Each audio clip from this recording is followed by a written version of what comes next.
సంస్కృతి సంపద YouTube channel తరపున అందరికీ స్వాగతం. కవిసింహ శతావధాని చిత్రకవి శ్రీ పోకూరి కాశీపతి గారి సారంగధరీయం పాఠ్య పఠనం. ఈ కావ్య పఠనం కావిస్తున్నది శ్రీ నూతలపాటి వెంకటరత్న శర్మ గారు. ఈ కావ్య పఠనాన్ని ధారావాహిక ప్రసంగంగా ప్రసంగిస్తున్నారు. వారి ప్రసంగంలో ఈరోజు 74వ ప్రసంగం చేస్తున్నారు. శ్రీ శర్మ గారికి స్వాగతం. నమస్తే. రొమ్ము రొమ్మున చేర్చి కుమ్మి బిగ్గగ కౌగిలించి ఆసతి నలరించుటెప్పుడో, మేను మేనున చేర్చి పానుపుపై చేరి వలపింప గిలిగింత గొలుపుటెప్పుడో, మోము మోమున చేర్చి మునుపంటి నొక్కుల నొంద చెక్కుల ముద్దులందుటెప్పుడో, నోరు నోరున చేర్చి సారమంకిలి పొర్ల మోవి పానకమును త్రాగుటెప్పుడో, ఆరమంకిలి పొర్ల మోవి పానకమును త్రాగుటెప్పుడో, దీక్షధీరగనాదు నకక్షతములు గలుగా పాలిన్లు మర్దన సలుపుటెప్పుడో, ఇరువురకు కర్మ బిందువులు పరువులిడగా మారసంగరమునదాని పోరుటెప్పుడో. పద్యం కొంత శృంగారాతిశయం, అతివేల శృంగారంగా కొంత కనిపిస్తోంది. ఇది నాయకుడు నాయకుని గురించి అనుకుంటున్నటువంటి సందర్భం. 3 కథల్లో కూడా ఒకే సందర్భం నడుస్తోంది. రొమ్ము రొమ్మున చేర్చి కుమ్మి బిగ్గగ కౌగిలించి ఆసతి నలరించుటెప్పుడో, గట్టిగా కౌగిలించుకుని ఆ సతితోటి ఆనందాన్ని పొందేది ఎప్పుడో, ఆమెను అలరించేది ఎప్పుడో అని చెప్పేసి అనుకుంటున్నాడు. మేను మేనున చేర్చి పానుపుపై చేరి వలపింప గిలిగింత గొలుపుటెప్పుడో, అలాగే పానుపుపై చేరి ఆమెను వలపించడం, వలపింప గిలిగింత గొలుపుటెప్పుడు. సాధారణంగా ఇందులో కఠినమైన పదాలు ఏం లేవు, తేలిగ్గా అర్థం అవుతున్నాయి. విశేషార్థాలు కూడా ఏమి లేవు, సర్వసాధారణంగానే ఉంది. మోము మోమున చేర్చి ముని పంటి నొక్కుల నొంద చెక్కుల ముద్దులందుటెప్పుడో, ఎప్పుడు దగ్గర తీసుకుంటానో ఎప్పుడు ముద్దులో పెట్టుకుంటానో అనేది ఉన్నది ఇక్కడ. మునిపంటి నొక్కుల నొంద చేయొచ్చు, చెక్కుల ముద్దులు అందుటెప్పుడు. ఇప్పుడు చెక్కులు అంటే చెంపలు. నోరు నోరున చేర్చి సారమంకిలి బొర్ల మోవి పానకమును త్రాగుటెప్పుడో, అధరపానం, అధరపానాన్ని ఎప్పుడు పొందుతాను అని. దీక్షధీరగనాదు నకక్షతములు గలుగా పాలిన్లు మర్దన సలుపుటెప్పుడో, పాలిన్లపై నకక్షతాలు కలిగేటట్టుగా మర్దన సలుపుటెప్పుడు అన్నాడు. ఇరువురకు కర్మ బిందువులు పరువులిడగా మారసంగరమున దాని పోరుటెప్పుడో. కర్మ బిందువులు అంటే చెమటలు గారేటట్టు. మారసంగరము అంటే మన మదర్ యుద్ధం. మారసంగరమున దాని పోరుటెప్పుడు. ఇలా కొంత శృంగారంతో పద్యం నడిపి ఆ విలాసిని రూపము ఆద్యంతమింపార అరయలేనట్టిన అచ్చులేలా, ఆ మృదులాంగి గాఢాలింగనము సేయనట్టిన మేని వయ్యారమేలా, ఆ మధురోస్తి ముద్దాడగా నేరని అట్టిన వక్ర హవ్యత్వమేల, ఆ సుస్తని కుజద్వయమునంటగా లేని ఎట్టిన కరముల అందమేల, ఆ పికీవాణి పికీవాణి నుడువుల నలగింపనట్టి నా శ్రవణముల భాగ్యం బదేల ఆ కుసుమగంధి మైతావి నందలేనియా అట్టి మామక వరనాశికాప్తిలా. ఇలా ఆమె యొక్క విలాసాన్ని చూడలేనటువంటి నా అచ్చులెందుకు, ఆ మృదులాంగి యొక్క గాఢాలింగనము, ఆలింగనము, కౌగిలింత చేయనట్టి నా మేని వయ్యారం ఎందుకు, ఆ మధురోష్టి ముద్దాడగా నేరనేటి నా వక్ర భవ్యత్వమేల, ఆ సుస్తని కుచద్వయమున అంటగా లేని ఎట్టి నా కరముల అందమేలా. ఇలా తన యొక్క ఒక్కొక్క అవయవాన్ని ఒక్కొక్క దీంతో చెప్తున్నాడు. మధురోష్టి, ముద్దాడగా నేరని ఎట్టి నా వక్ర భవ్యత్వం మీద అని ముద్దు పెట్టుకోలేకపోయినట్టయితే ఈ వక్రము అంటే ముఖం, ఈ భవ్యత్వం, ఈ గొప్ప ఇదెందుకు అని, దాని యొక్క విలాసం, ముఖం యొక్క అందము విలాసము ఎందుకు అని. ఆ సుస్తని కుచద్వయమునంటగా లేని ఎట్టి నా కరముల అందమేలా, ఆమె యొక్క కుచములను పట్టుకోలేనటువంటి ఈ కరములు ఎందుకు. ఆ పికీవాణి నుడువుల నలగింపనట్టి నా శ్రవణముల భాగ్యం బదేలా, ఆ మాటలు వినలేనటువంటి చెవుల యొక్క సౌభాగ్యమేలా. ఆ కుసుమగంధిమైత వినందలేని ఎట్టి మామక వరనాశికాప్తియేలా, ఆమె యొక్క శరీరం నుండి వచ్చేటువంటి సుగంధాన్ని ఆస్వాదించలేనటువంటి నా నాసిక ముక్కు ఎలా అని. ఇలా భాగవతంలో ఒక పద్యం గుర్తొచ్చినట్టు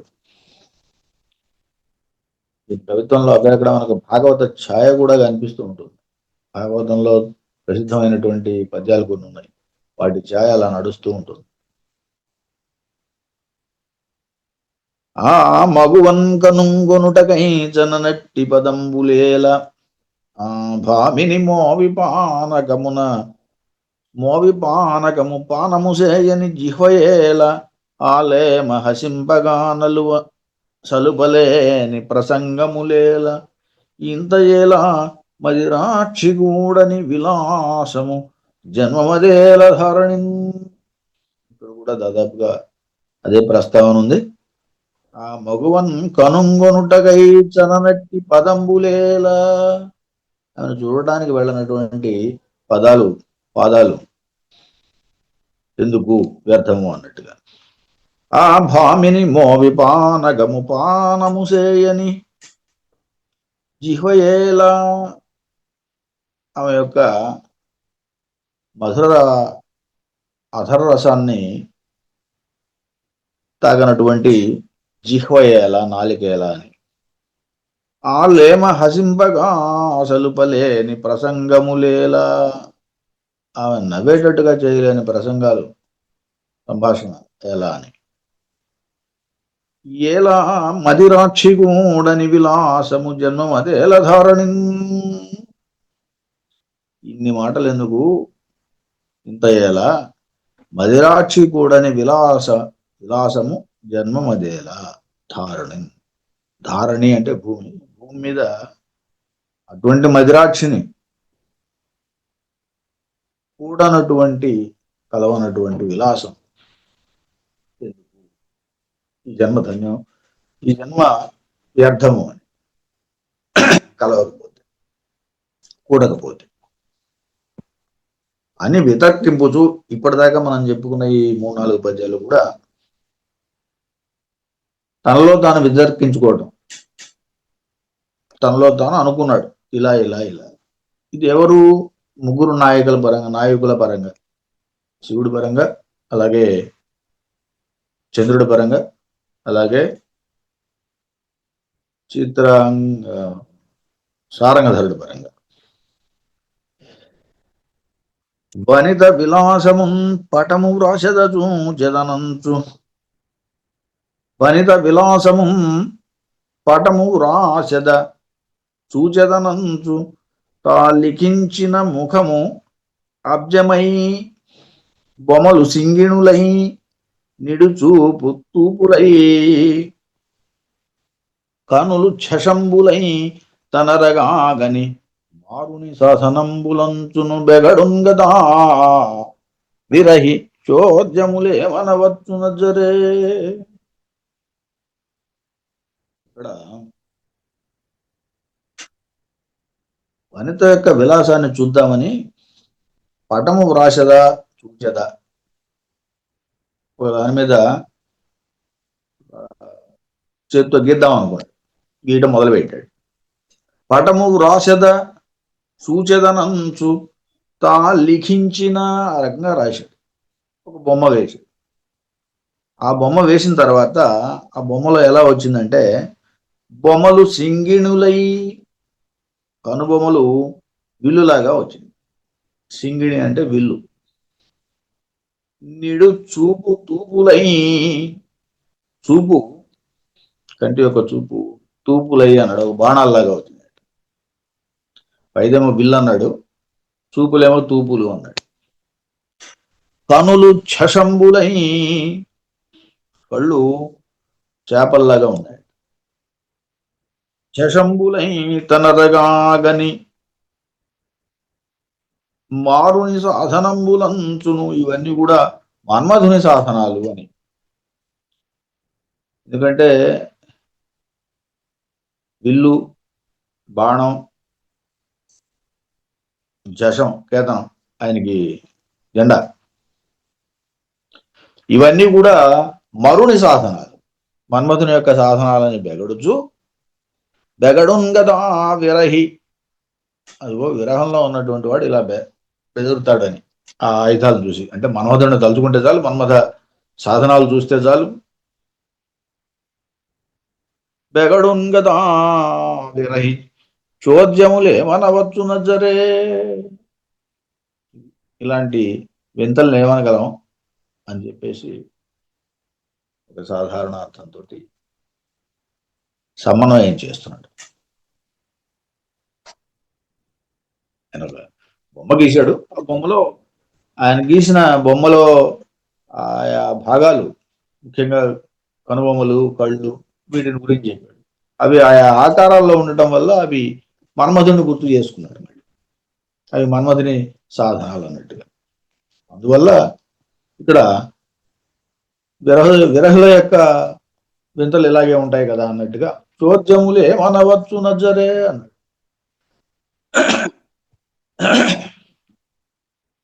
భామిని ఆత్మలో నెప్పుడు వర్ణన చేయనే పట్టె నోట నాలేమ గుణములను నిలుపు.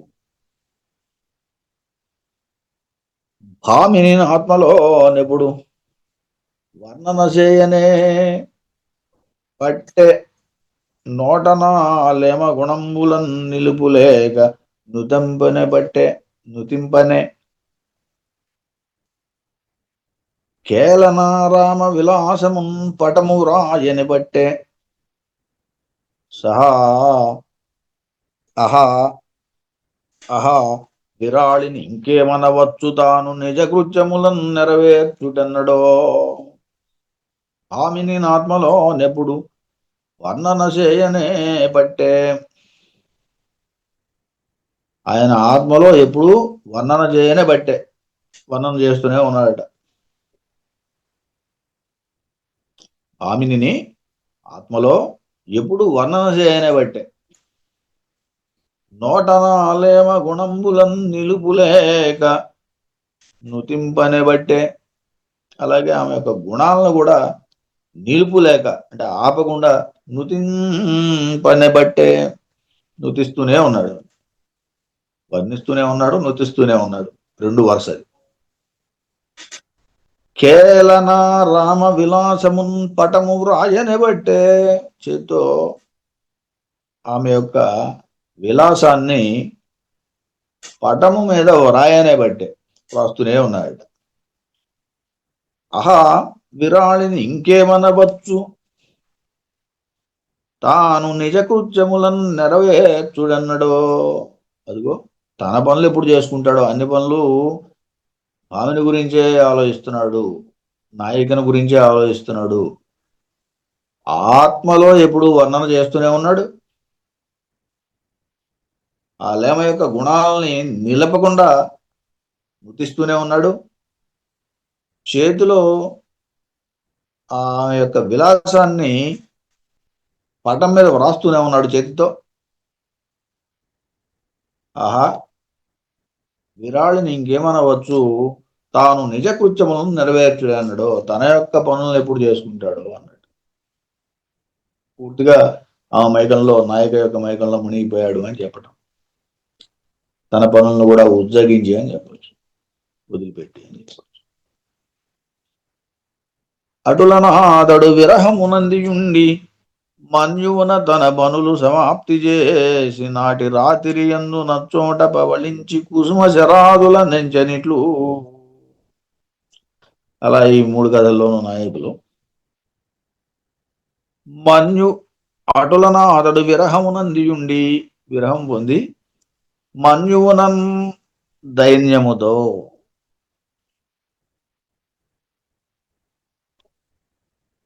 మన్యువు అంటే శివకథలోను సారంగధర కథలోను ఇలా చెప్పచ్చు. అటులన అతడు విరహమునందియుండి మన్యువున, మన్యువు అంటే దైన్యము అని, తన పనులు సమాప్తి చేసి నాటి రాత్రి అందు, ఎట్లాగో తన పనులు పూర్తి చేసుకున్నాడు. ఆ రాత్రి అచ్చోట పవళించి అక్కడే పడుకున్నాడు. కుసుమ శరాదుల నెంచెనిట్లు, పూల బాణాల గురించి ఇలా ఆలోచిస్తున్నాడు ఇట్లా అనుకుంటున్నాడు అని. ఇక్కడ చంద్రుడి కథలో మాత్రం యజ్ఞమునందున అని చెప్పాలి. మన్యువు అంటే యజ్ఞం, మన్యువు అంటే యజ్ఞం. అటులన అతడు విరహమునందియుండి మన్యువున తన పనులు సమాప్తి చేసి, యజ్ఞంలో ఆయన పనులు పూర్తి చేసుకుని. ఎవరిక్కడ ఆయన యజ్ఞంలో పనులు పూర్తి చేసుకుంది? బృహస్పతి నాయకుడు ఈ ఘట్టానికి. వాడు 3 నాయకులు. అక్కడేమో శివుడు, ఇక్కడేమో బృహస్పతి, అక్కడేమో రాజరాజ నరేంద్రుడు. వాళ్ళు అనుకుంటున్నది. అందుకే ఇది మన్యు క్రోధే క్రతౌ దైన్య అని చెప్పి విషయంలో చెప్పబడిందిట. అందుచేత మన్యువు అన్నప్పుడు యజ్ఞము అని అర్థం చెప్పాల్సి వచ్చింది. ఈ పుష్పబాణాలను ఎలా తలుచుకుంటున్నాడో తర్వాత పద్యంలో చెబుతున్నాడు. నేను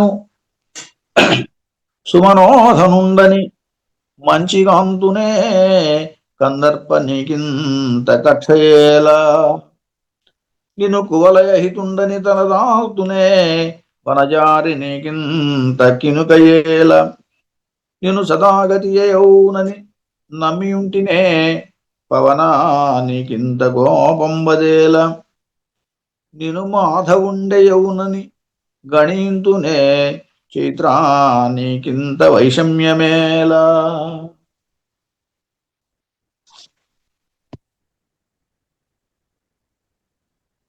నిను పరమహంసయని ఎంచుకొని నాడ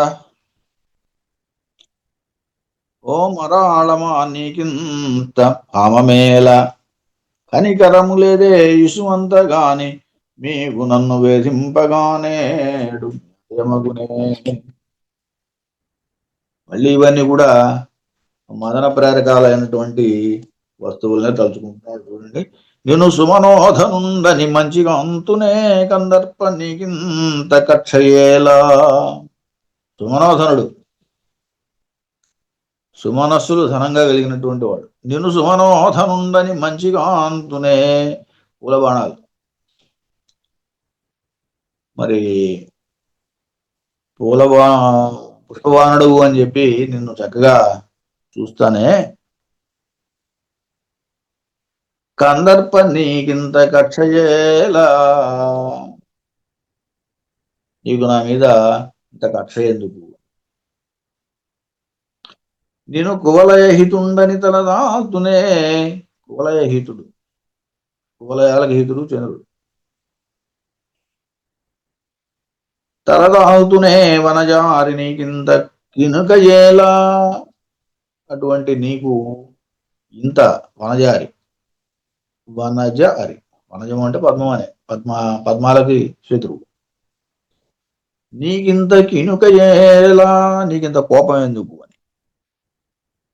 నిన్ను సదాగతి యోనని నమి ఉంటినే పవన, నీకింత కోపం వదేలా. ఇవన్నీ కూడా మదన ఉత్ప్రేరకాలు. ఆయన మొదట చెప్పినటువంటి పుష్పబాణాల గురించి, మన్మధుని గురించి చెప్పాడు, తర్వాత చంద్రుడి గురించి చెప్పాడు, తర్వాత వాయువుని చెబుతున్నాడు. మందవాయువు, మలయ నిలవంటూ ఉంటాం కదా.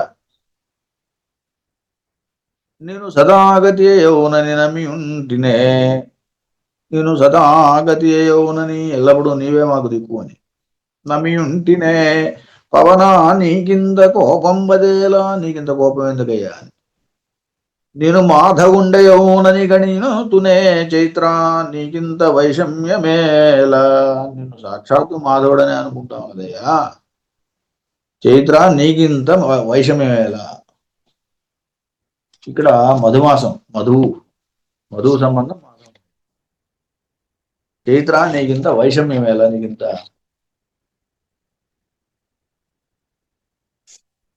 శత్రుత్వమేలా అని. నేను పరమహంసయని ఎంచుకొని నాడ, ఓ మరాళమా నీకింత భావమేలా. పరమహంస అంటే యోగి అని అర్థం. పరమహంస అని ఎంచుకొని వాడ, నిన్ను పరమహంస అని అనుకుంటున్నాను. అటువంటిది ఓ మరాళమా నీకింత భావమేలా, నీకింత కోపం. కనికరము లేదే ఇసుమంతగాని మీకు నన్ను వేధింపగా నేడు న్యాయమగునే. కొంచెం కూడా దయలేదా మీకు? నన్ను ఈ రకంగా బాధ పెడుతున్నారు ఈవేళ అని నాయకుడు ప్రస్తావన చేస్తున్నాడు. ఇందులో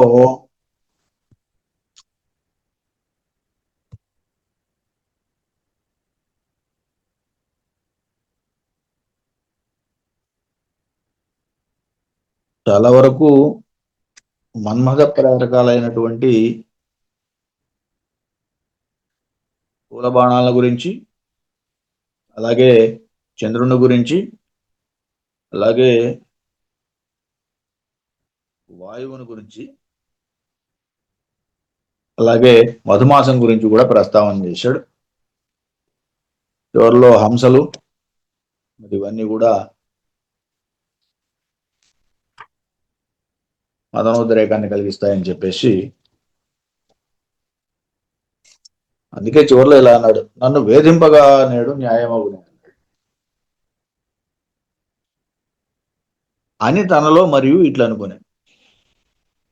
ఆ తర్వాత మళ్ళీ ఇంకొక శీర్షపద్యం.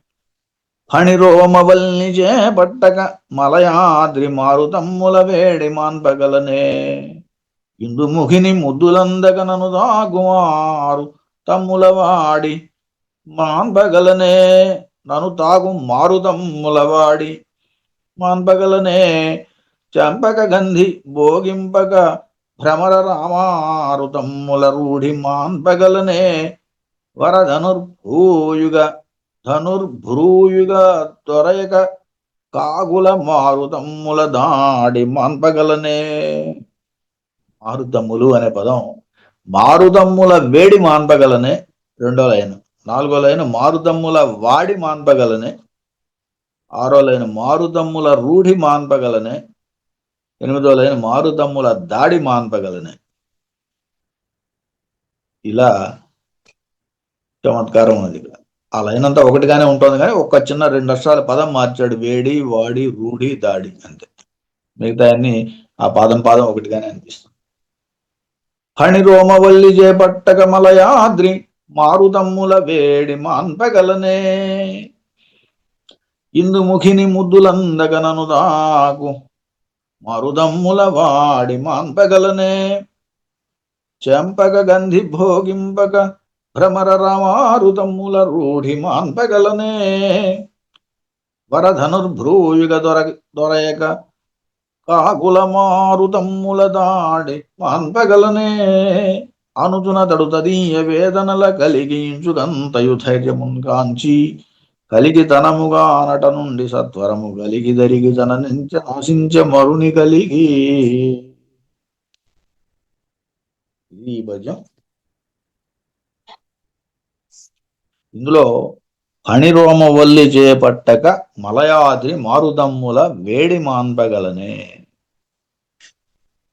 ఫణిరోమవల్లి అంటే, రోమవల్లి అంటే నూగారు, ఫణిరోమవల్లి అంటే సర్పంలాగా, సర్పము వంటి నూగారు కలిగినటువంటి చెలిని చేపట్టకపోతే మలయాద్రి మారుదమ్ముల వేడి మాన్పగలనే. మలయ పర్వతం మీద నుంచి వచ్చేటువంటి వేడి గాలులు, మారుదమ్ముల వేడి. మారుదము అంటే ఇక్కడ వాయువు అని అర్థం. వేడి గాలులను మాన్పగలనే, వాటిని ఆపడం సాధ్యమేనా అని. ఫణిరోమవల్లి చేపట్టకపోవడం అనే దానికి ఒక విశేషం ఉంది. ఏమిటంటే, వాయుభక్షకులు పాములు. పాములు వాయువును భక్షిస్తాయి. అందువల్ల ఇట్లాంటి ఫణిరోమవల్లిని చేపట్టకపోయినట్టయితే ఆ వాయువుని నిరోధించడం సాధ్యమేనా అనేది లోపల ఉన్నటువంటి అర్థం. పైకేమో నూగారు ఉన్నటువంటి అందమైన నూగారు, పాము లాంటి నూగారు కలిగినటువంటి ఆ స్త్రీని పట్టకపోతే ఈ మలయాద్రిని సహించగలనా? ఫణిని ప్రస్తావన చేయటంలో ఉన్న ఉద్దేశం ఏమిటంటే, మారుతాన్ని భక్షిస్తుంది ఫణి, వాయువు. అందువల్ల ఫణిని ప్రస్తావన చేస్తున్నాడు. అప్పుడు వాయువును అప్పుడు ఆపగలుగుతాను అని. అది స్వారస్యం. ఇందుముఖిని ముద్దులందక ననుదాకు మారుతమ్ముల వాడి మాన్పగలనే. ఇందుముఖి చంద్రుని వంటి ముఖము కలిగినది అని. ఇక్కడ చంద్రుడు ఎందుకు ప్రస్తావన చేస్తున్నాడు? చంద్రుడు చల్లదనానికి వెన్నెలకి మారు. అలాంటి వాడు లేకపోతే, అలాంటి చంద్రుని వంటి ముఖాన్ని కలిగినటువంటి ఆమెని, నాయికని ముద్దు పెట్టుకోకపోయినట్టయితే తాను నన్ను దాకు మారుతమ్ముల వాడి మాన్పగలనే. నన్ను తాకేటువంటి మారుతములు గాలి యొక్క వాడిని, వేడి వాడిని ఆపగలనా, మాన్పగలనే అని. ఈ వేడిని, ఇక్కడ ఈ వాడిని ఆపాలి అంటే అక్కడ చల్లదనం కావాలి. అందుకే చంద్రుని ప్రస్తావన చేశాం. చెంపక గంధి భోగింపక భ్రమర రామారుతమ్ముల రూఢి మాన్పగలనే. చెంపక గంధి, చెంపక పుష్పం, దాని వాసనకి తుమ్మెదలు సోలిపోతాయట. మామూలుగా అయితే చెంపక గంధి అంటే స్త్రీ విశేష, చెంపకం వంటి గంధం కలిగింది స్త్రీ అని అర్థం అంతే. కానీ చెంపకమే ఎందుకు ప్రస్తావన చేశాడంటే, ఆ చెంపకాల యొక్క సురభిలానికి, పరిమళానికి భ్రమరాలు సోలిపోతాయట. అందుకు దాన్ని ప్రస్తావన చేశాడు. అలా అయితేనే నేను వాటి యొక్క మారుతమ్ముల రూఢిమాన్పగలనే. ఇక్కడ ఇంకో విశేషం కూడా ఉంది, భ్రమర రామారుతమ్ముల అని. భ్రమర రామ అంటే స్త్రీ అని అర్థం కూడా ఉంది. భ్రమర రామారుతములు, ఆడు భ్రమరాల యొక్క ఋతములు, గీతములు, వాటి యొక్క రూఢిని మాన్పగలనా? ఎట్లా మాన్పాలి? చెంపక గంధి లేకపోతే మాన్పడం సాధ్యం కాదు. చెంపక ఉంటే ఇక్కడ ఆ సువాసనలకి తుమ్మెదలు సొమ్మసిల్లుతాయి, ఈయనేం చేయలేవని. అలా వరధనుర్భ్రూయుగ దొరయక కాగుల మారుదమ్ముల దాడి మాన్పగలనే. ధనుర్భృయుగం, ధనుస్తో పోల్చుకున్నాడు కదా భృయుగాన్ని. సాధారణంగా బిల్లుతో పోల్చడం అనేది కవుల యొక్క సమయం సంప్రదాయం. కాబట్టి అక్కడ ఉండేటువంటి ధనువుల్ని చూసినప్పుడు పశువులు పారిపోతాయి. బిల్లును చూస్తే పశువులు పారిపోతాయి. మరి ఎక్కడ వేటాడతారో భయపడతారు. అందుచేత ఈ పక్షుల సంగతి చెబుతున్నాడు ఇక్కడ. పక్షులకి ఇక్కడ ధనుర్భృయుగానికి ముడిపెట్టాడు. వర ధనుర్భృయుగ దొరయక, ఆ ధనుర్భువు కలిగినటువంటి నాయకుని పొందకపోయినట్టయితే కాకుల మారుతమ్ముల దాడి మాన్పగలనే. కాకుల ప్రస్తావన ఎందుకు? కాకులతో ఏం సంబంధం లేదు. కానీ కాకుల మారుతమ్ముల దాడి మాన్పగలనే విశేషం అక్కడ ఉంది. కాకుల మారుదమ్ములు అని ఈ పదంలో ఒక విశేషం కూడా ఉంది. కాకుల మారుదమ్ములు అన్నప్పుడు కాకులకు మారు తమ్ములు కోయిలలు అని అర్థం. ఈ రెండు కూడా ఒకే చోట పెరుగుతాయని, తేడా తెలియకుండా కాకులు కోకిలను కూడా ఒదుగుతాయని, అవి పిల్లలు అవుతాయని,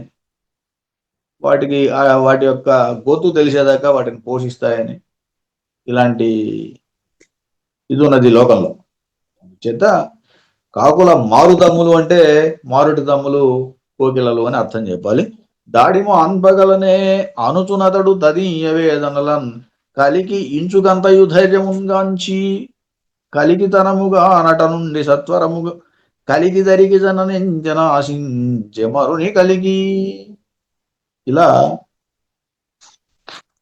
ఈ రకంగా ఆశించి ఆయన నాయకుని కలవాలనే తొందరపాటు, ఆ తొందరపాటు కూడా ఈ పద్యం అలా అంత వేగంగా నడిచిందని. అనుచునతడు తదీయ వేదనల కలికి ఇంచుకంతయు ధైర్యముగాంచి, కలికితనముగా త్రితంతోటి అని, అట నుండి సత్వరము కలికి దరికి జననించే ఆశించే మరుని కలికి. ఇక్కడ కలికి అన్నప్పుడు మరుని కలికి అన్నాడు. మరుని యొక్క కలికి అంటే సాధారణంగా ఏంటంటే కలికి అంటే స్త్రీ అనే అర్థం చెబుతాం. కానీ ఇక్కడ యుద్ధానికి అని అర్థం. మరుని కలికి అంటే మరుని యొక్క యుద్ధానికి అని. అంటే అలా ఆ కలికి అనే పదాన్ని అలా చెప్పాడు. ఇలా ఆశించి అక్కడికి వెళ్ళాలనుకున్నాడట. ఇప్పటికి ఈ ఆశ్వాసం అయింది. ఆశ్వాసాంత పద్యాలు రేపు చూద్దాం, 2-3 ఉన్నాయి. ఇప్పటికి స్వస్తి. కవిసింహ శ్రీ పోకూరి కాశీపతి గారి సారంగధరీయం కావ్యపట్టణం గావించిన శ్రీ నూతలపాటి వెంకటరత్న శర్మ గారికి ధన్యవాదాలు.